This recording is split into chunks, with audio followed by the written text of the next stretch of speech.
Yep.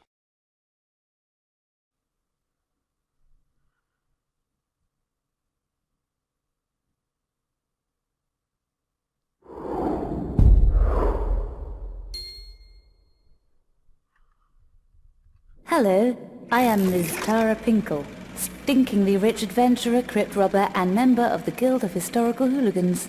We basically go around locating breathtaking and stunning lost or hidden temples, tombs, and shrines. Then rob them and blow them up. Heaps of fun. No need to be formal. You can call me Lady Pinkle or simply Lady Pinkle. I'll be guiding you through all the nasty business going on at the museum. Have you not heard about it? Oh, wacky isn't the word. There's this nutty failed stage hypnotist called Lord Crowley Mesmer, taken over the place. Seriously, he's got hypnotized ruffian goonworms infesting every exhibit and diorama in the shop. Wrecked the place. It all started when yours truly found a magical artifact called the Stone Carrot. It's the very one the great concrete donkey followed when he made the worm's universe. Mesmer got wind of it on display at the museum and nabbed it. He's trying to learn its magical properties so he can enhance his own feeble hypnotic powers. If he succeeds, your worm universe will be his playground for eternity, so it's up to you to stop the blighter. I'm going to give you a helping hand all the way from my humble home, Pinkle Manor, on a little patch of land I own called Buckinghamshire. I've sent my butler to scurry about in museum grounds, providing you with intel on Mesmer and to supply you with weapons and whatnot. Your greatest hope is to find the golden child of worm lore. There's one in every generation of worms. This kid has strange telekinetic powers that can block Mesmer's influence, even with the stone carrot. Locate the brat and keep him safe, yeah? I can see everything going on as I've hacked the museum's CCTV system. I try not to level the place as there's some nice stuff in there I want to nick. Talk soon and good luck. Alright, so there you have the background to Worms Battlegrounds. This is the Xbox One version. I got mixed up. It's a with Worms people of the game, enemy worms so instead. Sorry, it functions might be as a prudent to kill Worms them game all. does. You take turns, moving, attacking other worms, believe it or not. There's a wide variety of weapons, as there often is. Let me just admit that I'm not a worms connoisseur. As you see here, there's all those spaces, a lot of weapons in the game. I I played one of the Worms games back in the day on the PC. I have no idea which one it was. Also blew myself up there partially. Yeah, I played a lot of the first Worms game on Xbox Live Arcade than the last generation. Had fun with it. Played online with some buddies of mine who were all better than me, but that's normally the case for anything that I play.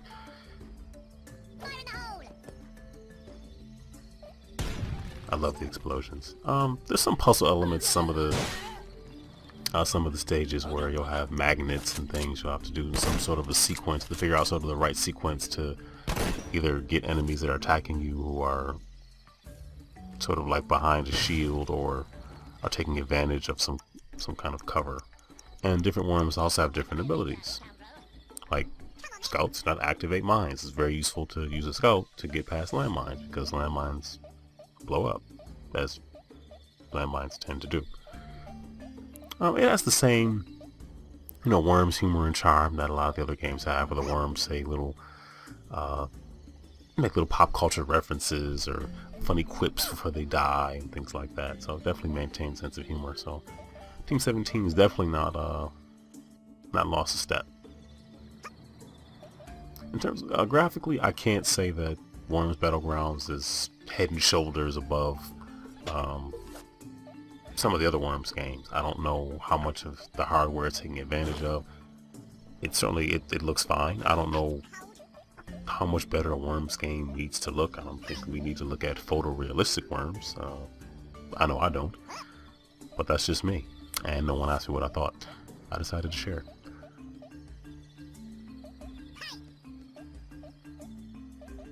Yeah, the different type of worms have different sense of mobility, and I made it that time. Yay!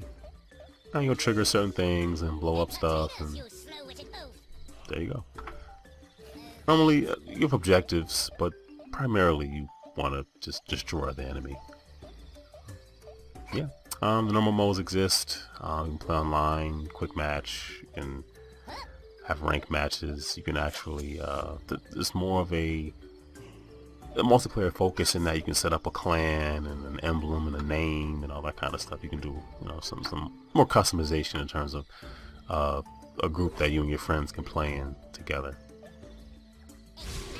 Telekinesis is pretty cool too.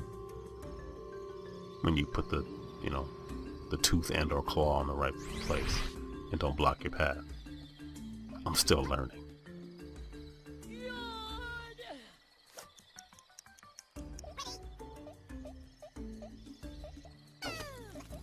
So I did manage to play a couple of rounds online. I lost. I had a good time doing it. I just had my moments. There's a map, branching paths, some more challenging than others. Normally you don't really have much of a choice, so if something's kind of hard, you might just have to do it anyway. I don't know. I'm not really zooming in and out a whole lot to kind of show you that, but it's a Worms game, so they try to give you just enough items so that there's a challenge there. They gave you unlimited everything. There wouldn't be any challenge, and kind of wouldn't be any point to playing. This is actually the online match here, where I had a much wider variety of options in terms of weaponry and mobility, grappling hooks and jetpacks and things like that.